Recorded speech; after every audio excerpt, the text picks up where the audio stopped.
You're listening to the Perth Property Show, Australia's only weekly property podcast by West Australian experts for West Australian listeners. Catch your latest episode every Monday at 7 a.m.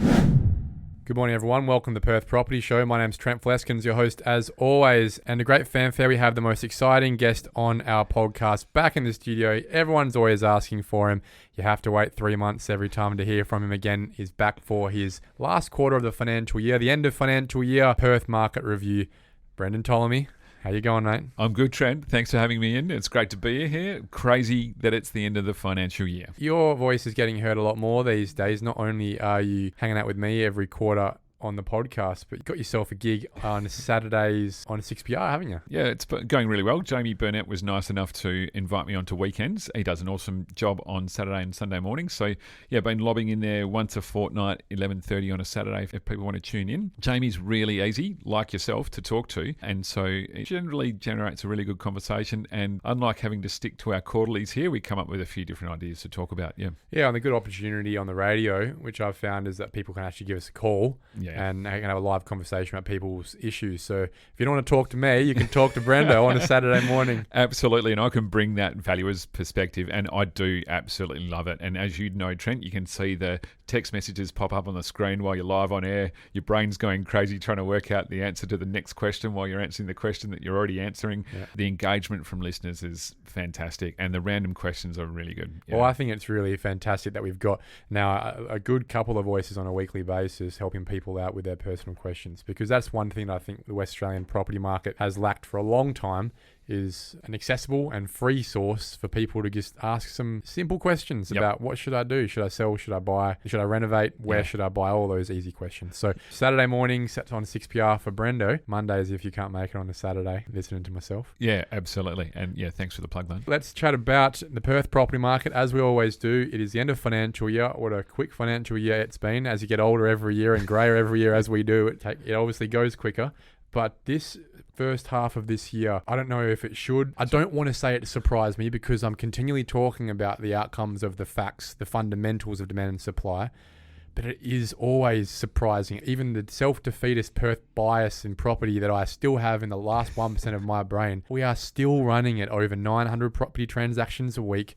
We are still with a vacancy rate well below 1%. And we are still seeing the supply on market for residential properties in WA plummet on a weekly basis. Brendo, how do we have just over 3,000 properties on the market when 5 years ago we had 17,000? Yeah. This is amazing, Trent, because as you and I have talked consistently about this over a period of time, we keep watching those REWA stats, and we like those ones because they've been consistent over such a longer period of time, and we can make the comparison over the troughs in the market. But when we're sitting around 2,000 houses on the market every single week in a city of 2.3 million people in Perth metro area, it is quite phenomenal. And you and I have continually thought, well, this will go back up at some point in time. Some pressure valve will be released here in terms of that supply. And here we are in the first half of calendar year 2024, last half of FY24, at all-time bottom of the market in terms of supply. Yeah, it doesn't get any tighter, right? Yeah. And that's the interesting thing. Our brains always think about the cyclical nature of markets, in that what goes up must go down, or what must balance out. But we've been speaking really deeply over the last few months about, well, actually, let's question that. Markets only change direction when the inputs of those markets start to balance out. And in a normal market, they do normally balance out when the market is more incentivized to provide supply. Yep. It does provide supply, right? If the price of things go up, more supply normally comes in, it balances out the price growth. Yep. The issue we have here, which is so unique, especially this year compared to the years before, and we're seeing it given the fact that the few years before we see January, February, March, really you see most of your growth in that part of the year, and then it starts to taper off in the second quarter. Yeah. It's been just as strong in the second quarter of this calendar year than last calendar year, despite the fact interest rates are as high as they've been in this cycle and aren't actually looking to come down this year at all. That desperation is really starting to kick in. And why? Because the mood in Western Australia has changed. It's gone from a value hunting denial mood, I think, to a real acceptance and desperation of, well, this is what it is now. I better get on this train. Yeah. And it is not changing. You spoke about, as you said, you'd think it would start to balance out. It isn't balancing out because it can't balance out because we do not have the people to balance it out. We don't have the trades. Yeah. Don't even worry about the issues in terms of feasibilities and economics for half the supply market being apartments. Yeah. We just don't have the people to build them even if we could. Yeah. At present, in my presentations that I do to brokers and bankers and family law and accountants, I've got a big photo of Rita as my issue around supply. And it's half joking, but generally what we're saying with that is to make the point around the fact that infrastructure has essentially taken most of the trade supply in WA. And if everyone would like to stop and pause and think about the previous mining boom when we had a trough in supply and a boom in house prices, we all blamed mines. All the tradies have gone to the mines. Well, in this case and this scenario and this cycle this time round, we have a situation where most of the tradies have gone to construct infrastructure, which is a fantastic thing. We need that infrastructure for nation our city. Building stuff. Exactly. And they're big projects, right? So it's really interesting to then go back and reflect on how slow, to pick up on a couple of your points there, how slow Perth locals were to pick up on the train rolling down the tracks of Nice value pun. increase. I love the pun. I'll come back to infrastructure. Yeah. It's just been amazing to watch them come late to the value increase side of things. As we've talked about in previous quarterly updates, we had a lot of interstate investors coming into our market, a lot of buyer agents acting for them. They were smart enough to see the value in Perth property. We began in really cheap suburbs. They were cheap at that point in time, places like Armidale. Further down the track, we've got the locals involved. They're now competing with those East Coast investors. One of the things we've talked about within our office is maybe the pressure release here would be the East Coast investors walking away. They're not. Why would they? So they still see the value. When you think about competing in the national market, they want their money working for them, right? If they were to sell, pay transaction costs and move it to another city, where in Australia is it forecasted nationally, even with the national commentators, that city's going to do better than Perth over the next few years? Yeah. Nowhere. So Brisbane's coming up in terms of having just jumped into the second place on median house price across the country, but that's so much more expensive than Perth. So you're not going to cash out of Perth and go there. Less accessible. Yep. And then you get to the question around Victoria, which doesn't seem to want anyone to invest in property anymore given their new tax regime. And so therefore we would think that those East Coast investors will continue to be interested in our market. Both affordability, our median house price according to Rita still sits around $650,000, and then gross yields, which can be anywhere between 4 and 6% on a normal property. The pressure on those rents is still extreme, and so there's no pressure valve being released here in terms of East Coast investors walking away. Then we pile in the local owner-occupiers plus local investors, and we get the undersupply situation and the demand we've got at the moment. Well, that's right. You've just spoken to the demand side, and you referenced the supply side with Rita Safiotti's program. And I agree. If you look at the forward program, this is record money we're spending here. We've got bridges being built. We've got overhead train lines being built in the southeast corridor. We've got Metronet continue to be built. The new baby hospital is going to get built. There's so much more infrastructure sucking all these trades away from the residential market. For the next few years, that tap ain't turning off anytime soon. No, and then dangerously, we've just decided we'll build pretty much a new airport. So that will probably... A desalination plant? Yeah. So when you think about the pressure on our population and the desperation to find somewhere to live, all of those infrastructure projects would, I expect, underpin our market going forward for a fairly decent length of time. Yep. So if you want to decide you're only listening to us for 10 minutes today, this is the theme today, and we'll dig deeper into detail on where markets are going in the micro space in Perth. But for prices to drop or to stabilise, there has to be an increase in the capacity to supply over and above the capacity to demand. Now, we know demand is going to stay about the same. It just can't drop given the population growth and the investor profile that we've got in Western Australia right now. And the supply side just can't grow anywhere near that, let alone growing in the first place for another couple of years. So what does that mean? Prices continue to rise. And this is what we're going to talk about today. We're going to profile a bit of that across Perth's residential market and the different segments and sectors and tell some stories, I guess. And so to pick up on that point, in terms of people wondering about how the relief comes, we've been seeing our favourite example suburb, biggest suburb in Perth, Baldivis, So just talking to some of the land estate developers down there, and there are a number of them, they can see now the single residential homes that were started about a year to, in all honesty, some of them may have been started 3 years ago, but generally it takes about a year to 18 months to build a single residential house. They can see them being finished now. They see the people that were renting in Baldivis move out of those rentals and go to their brand new house. And they suddenly go, right, there's 20 people that moved on the weekend, 20 families moved. We've got 20 vacancies. Here we go. We can reset the rents. All of them are gone in a flash. They all get taken in that same weekend. The supply of 20 rentals to the market, and therefore also the supply of 20 houses to the market, is gone in a flash. So the demand remains there in terms of soaking up whatever is made available really quickly. Last time we spoke about the affordability, or as you called it, the impact zone, that price point between $400,000 and $800,000, and that being the profile on a price scale of where the ridiculous infinite level of demand is sitting versus supply right now. You put one property up, you'll get 50 people inquiring at the very least. Yep. Right. I think the only thing that's changed that I would have thought in the last 3 months in that conversation is that there's not much in the 400 space anymore. Yeah, spot on. So the established dwelling side of the market is essentially used homes, and used apartments is becoming really tight for choice. So to get something at 400 or below now, you would be looking at pretty much one bedroom type apartment product if you're trying to be close to the city centre. Probably some really run-down villa type product in some suburbs close to the city centre, and then basically you need to go to the outer suburbs after that.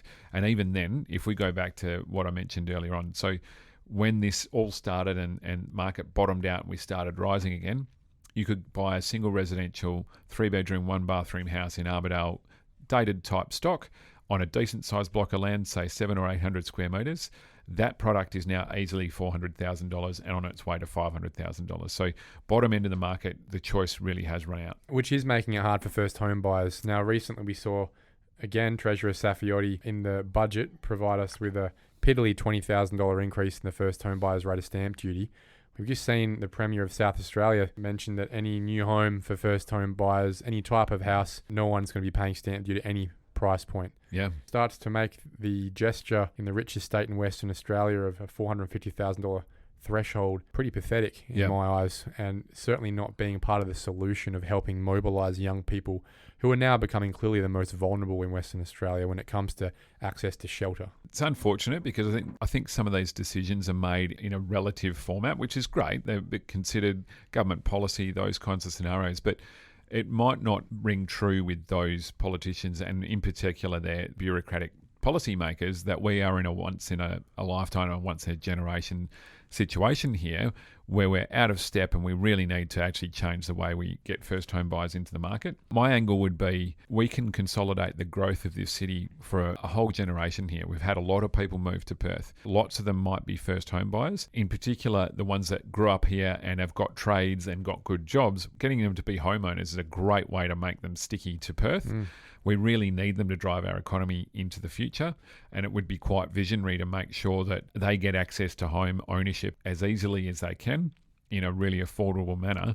And stamp duty is such a massive barrier, both for first home buyers to get in, but also to create liquidity in the marketplace as well. It's just such an inefficient tax. It works against providing that basic need of shelter to the most vulnerable people specifically, right? At all levels of the continuum, it stops the downsizer from downsizing as much as it stops the first home buyer from buying their house. Yeah, one of my favourite examples to talk in terms of scenarios for people is to think about in terms of creating supply. If we just stop and think about, okay, there's a lot of baby boomers that would probably be mildly interested in moving somewhere to try and downsize. If they're ready to take that step, once they start working through selling their own house, and let's just forget about the idea that they might have great super or anything like that. Let's just think about the idea that they need every last dollar they've got. They've got a decent asset in their own house. It's actually soaking up cash flow for them because of maintenance. The best idea is that they get out of there. As soon as they go and look at buying anything else, doesn't matter what it is, and if they're in an established suburb within 10 kilometres of Perth city centre,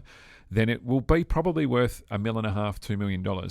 When they go and buy an apartment or a villa in those locations, guess what? It's going to cost them about $1 million again. And then the stamp duty on that is $50,000. So therefore, when you look at the amount of money that takes out of their wallet from a baby boomer, so let's just remember the conservative nature of their fiscal concepts that they've grown up with, $50,000 thrown at a tax is just not something that they're able to easily absorb. When we think about alternatives for supply, a few people have started banding around through articles in the newspaper the idea of modular homes, and there's merit to that in terms of diversifying our capacity for it. It's certainly not the only answer. You couldn't replace the industry we've got right now, but I think the biggest issue we have in Western Australia is we don't have an industry for it. We've got a couple of small players trying to create a movement into modular housing, which is hard enough given the fact that most people wouldn't even move from double brick into timber frame, let alone modular houses that look like granny flats. But further, given it's more of an entry type product, it's not actually that cheap to build in the first place, is it? Yeah, so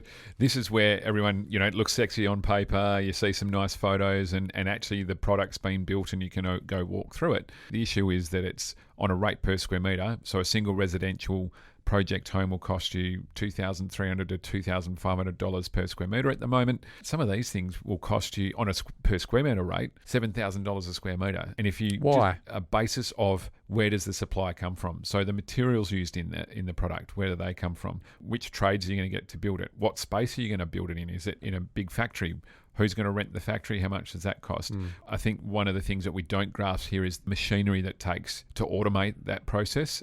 We just don't have the setup. Yeah. I always think back to Grand Designs. You watch that show and someone's building a funky kit home somewhere, and then you find the aha moment is it's coming on a truck from Germany and they're in England, and they've got an ability to go and look at suppliers all over Europe and choose, whereas we literally have suppliers based in Perth ready to supply that product. Everywhere else blows the feasibility of it out the water. And that helps us segue into the conversation about, well, if there's not many established houses around, as we just noted, there's only 1,800 established houses on the market of 3,200 properties on the market, houses, units and land. Well, then the alternative that we referenced a quarter ago is that people are now starting to move to land again. There really was a huge reticence up until last year.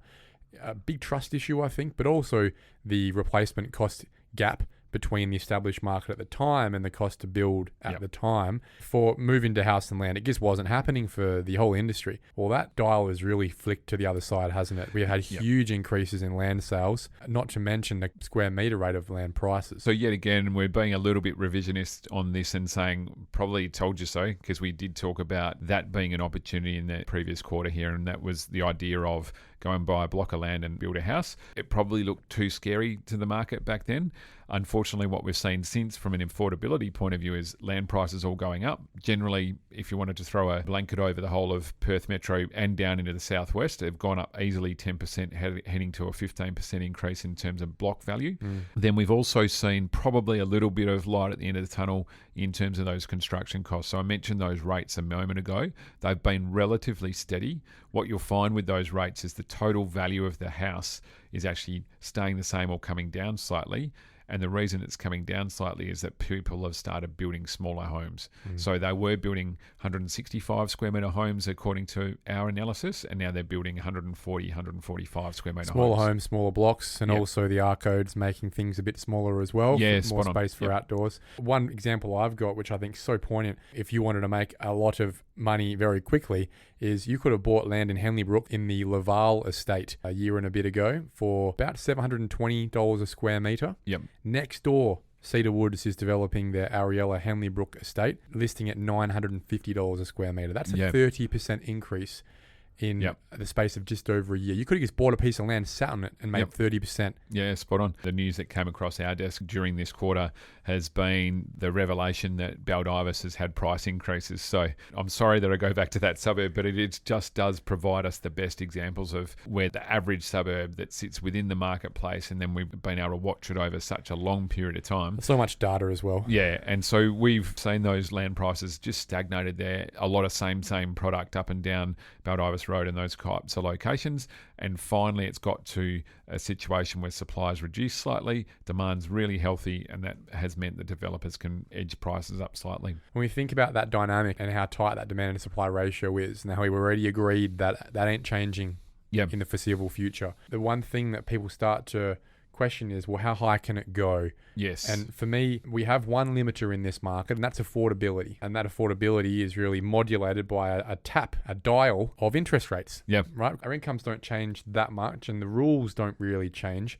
But the one thing that does modulate and has massively in the last 3 years is interest rates. At the start of the year, I think most of us were in consensus, and the markets certainly were, that we'd start to see some relief by the end of the year, and mortgages would start to get a bit cheaper, and therefore affordability would become higher, which will obviously add fuel to this fire in Western Australia. Yep. It'll probably help markets in Sydney and Melbourne, for example, come off life support. But Yep. for us, it just adds fuel to the fire. That conversation has started to peter away in the last couple of months, and even turned to a risk of an interest rate rise this year before we see it drop again next year. It doesn't seem to have had any impact in West Australia other than to make people even more desperate to buy now before they can't actually get a loan when the rates rise more. Yeah. It's been Have you noticed that? Absolutely. It's one of my most surprising aspects of this cycle. I think that one of the things we did see at the start of the calendar year was essentially an uptick in activity because people thought that interest rates would decrease by the time we got to September. That clearly hasn't come to fruition, but then they've gone into that cycle of, well, the market's moving so quickly, I just got to get in. They started shopping. Yep. They're shopping in different aisles. Yeah. So they've had to time. go to a different suburb. Now, the interesting part about that is we're probably being led by the US a bit on sticky inflation and the nose scenario. So obviously the RBA will be really hesitant to drop rates. I think there's a bit of scaremongering around in the marketplace. The media need another story to write, that kind of stuff in terms of interest rates going up. But clearly we're probably not going to get a decrease until at least maybe March next year, which right at the minute is a fairly long way away. For our market, it's probably not such a bad thing. If we had an interest rate decrease in September this year, as you're suggesting, we would be January, February next year. Propane and just letting it rip on the fire. Yeah. The difference is here, most of the monetary policy is determined as a reflection of the Melbourne, Sydney, Brisbane market. We are an afterthought, if that, with the RBA, right? And the interesting part of that is not only are we an afterthought, so policy isn't made with regards to our spending habits or our cost of living, but the interesting point there is that ours is actually the best situation in the country. So there will be a time where rates will drop because of how hard it is getting in the East Coast, because inflation will start coming down because of that, and we'll still be well within those thresholds of what people on the East Coast have been living with for many years before what we're currently dealing with on cost of living pressures. And those numbers that you and I have always looked at, taking 60-odd% of your income to secure your housing and your home loan, clearly our market can stretch a lot further from that affordability There's a lot side more of fat things. left. Yeah. I'm guessing we're sitting around about 35-40% now in terms of edging up in the percentage of your disposable income required to service your home loan. So those Sydney and Melbourne and Brisbane numbers would suggest we've got further to go. So probably lots of listeners will be sitting there saying, so does this market stop soon? Value increases will not stop in our market this year. If you're sitting on your hands thinking it's all right, I'll wait for this to calm down and I'll go jump in. I'll wait for winter. Yeah, it's already raining, mate. Well, it hasn't got cold yet, but that is not happening this calendar year, and it's even doubtful of how much it would slow down into next calendar year. The part that will stop it, or that would slow it down, is us getting to those median house prices that threaten numbers like Sydney. So let's just remember the single residential median house price in Sydney is $1.3 million. If we're getting double what we are now. Yeah, double what we are now. So if we're getting from 650 to a mil, and that's happening in towards next year, then clearly affordability becomes a bit of a train wreck there. That becomes the major factor. Yeah. And that's what's happening in Sydney and Melbourne right now, is that whilst they actually have similar dynamics to us in demand and supply, they have the same problems as us, if not worse, which is why the Sydney policies are actually quite drastic compared to what we're seeing in WA, which is always quite laggard. That is not the fundamental that's putting the pressure on the market right now. It is this rain cloud that is keeping the warm weather down, if that makes sense, right? And that's and that is affordability. That's their cap right now. And so one of the things that we've been seeing in terms of trying to sum up a little bit of that desperation for everybody is, if you had to pick a location that had a little bit of excess stock, it was the Perth CBD apartment market. And just talking to our team that see the contracts that come through in that location and the activity, there's people there, as in owner-occupiers, that have been looking around for anything to buy now. They've gone into that desperation zone and they're just saying, right, That's it. I need somewhere to live. My rent's gone through the roof, or I can't even find a rental. I've been kicked out. Yeah, I'm going to go and buy an apartment in the city. At least my thinking on this would be, at least if you buy that product, you then have somewhere to live. You're in control of the cost of your living then, and that you probably are buying a product that's quite rentable into the future as well. It is probably the only product left that's still under replacement cost. Yes. And it is probably the only product left that hasn't had a run yet. In the apartment market, it's still under replacement cost. It's well below the cost to build a new apartment in Western Australia. But in terms of housing types, apartments are the only ones left that haven't had a run yet. So if you are that dogged type still seeking nominal value somewhere in the market, well, the only place left now, it's not even units. Like, units is mental right now. It's apartments in places that have historically been oversupplied. Yeah, or might have been just investor or just renter type product. And I'd encourage everyone that is desperate just to go and take a look and see what you can get. Well, just as a means of hedging against inflation, right? Putting your money into an apartment right now is certainly going to do you a lot better than leaving it in the bank. Yeah. If you're renting, for example. If you have the deposit, put it somewhere in the housing market, because this is where the great divide starts to really happen of the haves and have-nots. And it will be, as it has been in the past, but it's certainly becoming more now, the have properties and the have-not properties. It won't even be income. Your income, whether you make 120 or 250 a year, is not actually going to be the driving force over this cycle for where you end up in the socioeconomic lines. It will be, did you have a house? How much was it worth? And how much did it grow versus your mate who was stuck in the rental market? Yeah, in terms of just thinking about what has happened, just to give people a demonstration of why you would get in. So we've got a couple of examples kicking around in Baldivis at the minute. So get-in prices that were way below the median house price at that point in time. Median house price was sitting up around $475. People buying in at $300,000 and $350,000. These are actual sales that were 3 years and 4 years ago alternately.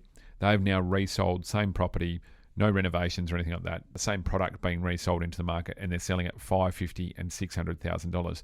So just remember, they're now still below the median house price, which is $650,000. So they should still be in that first home buyer zone. But the point I'm trying to make to the audience is that those people have made $250,000, $300,000. It actually equates to 90% value increase. We don't know their motivation for selling, but they are selling out, provided they're coming from principal place of residence, and they've made $300,000 tax free. So cash money. Yeah, it is cash money. And I know that people will be saying, well, you don't get that unless you actually move. But if you think about that scenario and the same people stay in their own home, that actually gives them the power to go back to a financial institution and say, now I've now got a 50% LVR. They might have bought in at a 98% LVR. What's my interest rate now, mate? So they have now changed their financial profile to the bank. Obviously, they still need to be able to service their debt. But if they've been paying down that original debt, they've created a really solid basis to take off into wealth creation into the future. Let's talk a little bit more about apartments whilst we're on it. And one thing that has been a concern for a while now is the inability, both in capacity and feasibility, the industry to be able to supply the apartments to the market is probably demanding, or would demand if it was there. Now, we've got a bit of a shining light, a white knight in the industry that we spoke to Scott Cameron from Finbar a few weeks ago. He was telling me about a development they were about to launch in Belmont on Great Eastern Highway. Not the best location in my opinion, but they called it Bel Air. Bit cheesy. Nice. Yeah. In the Hollywood Hills. Yes. And I thought, you know what? Let's see how this goes. And he was quietly confident. And I thought, geez, Scott, the only thing we've seen come out of the ground and have any level of demand is the stuff in the western suburbs, the resorts, essentially. Mate, they're at 45% in their first couple of weekends. Yeah.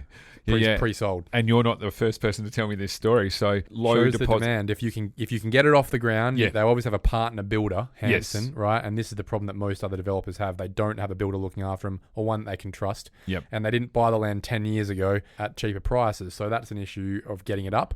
But when a developer is able to get it up, being Finbar, the biggest developer in WA, it's showing there's a demand. Yeah. That demand's really strong. I heard separately that there was a lot of investor demand there. And to give people price points, we're talking about like one bedrooms at $430,000, two bedrooms at $550,000.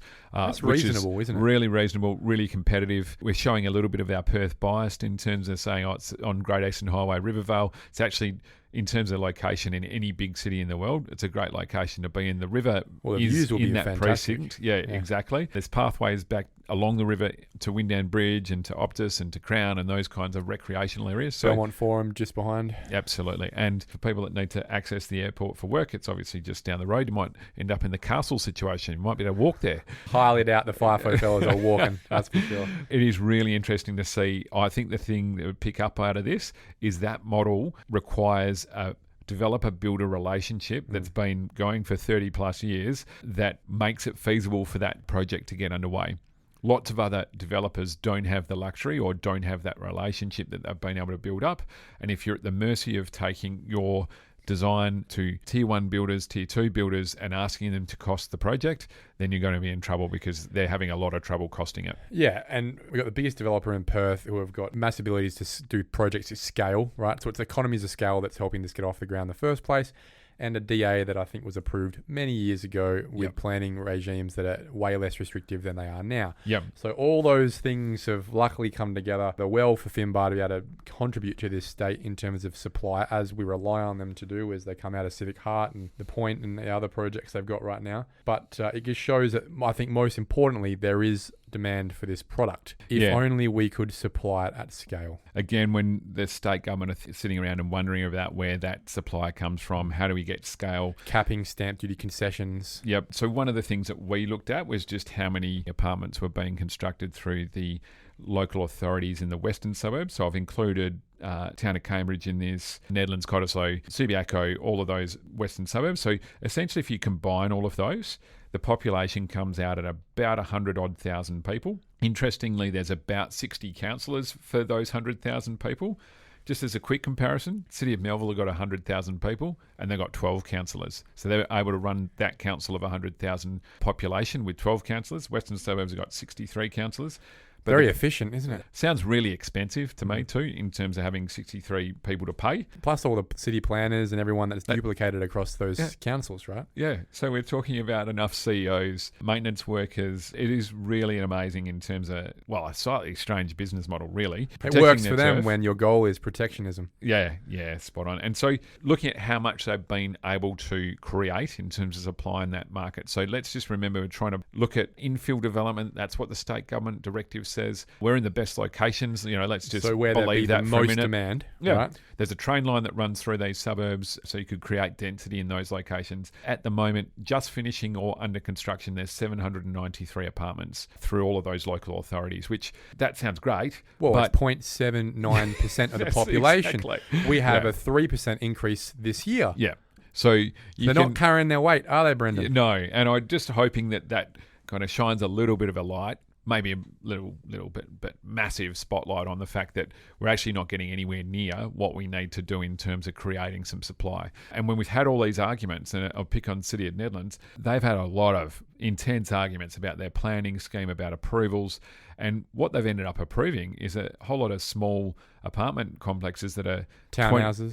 Townhouses and 20-unit complexes and this type of thing. And they think that they're helping with density, but really all they've created across all of those councils is less than 800 dwellings. Yeah, and a middle ground that in 30 years' time will just be really ineffective in terms of an outcome, because they'll be too valuable to knock down, but not dense enough to actually be solving problems. Yeah.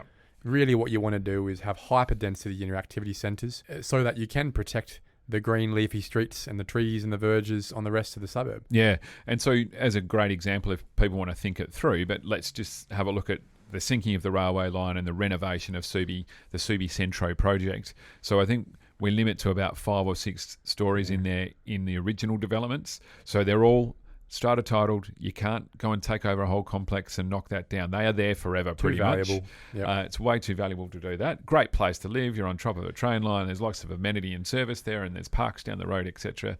Brand new schools. Then we get to this generation and we finally get the development that we probably should have had there, i.e. the one Subiaco development. And now the crazy part of it is that we're going to put all the density up at the PMH Subi East site. Nowhere near the shops. There's no train station and there's no shops. So we should have built that high density right on top of a train station and had the vision to do that. Yeah, we should be learning from our mistakes. So let's segue into this market. The last part of the market we haven't spoken about is the first and second quartile in prices, right? But I also want to extend to the most expensive suburb in each local council, because that was the answer to a question I got recently at a breakfast where the questioner asked, Hey Trent, what do you think will be the opportunity this year and next year for growth? If I want to get something that is going to have great opportunity, what do you reckon it will be? Obviously, it's a nerve-wracking thing to buy into Gosnells at $600 and something thousand, or Alkimos or Ellenbrook at prices that you've never seen before, where the fundamentals long-term still don't look fantastic, right? Yep. And what you always want to be able to do is buy into the highest amenity suburb in the area, or the highest amenity area in the state. And the one place that really hasn't had the growth we thought it was going to have over the last year or two, or that the rest of the state has been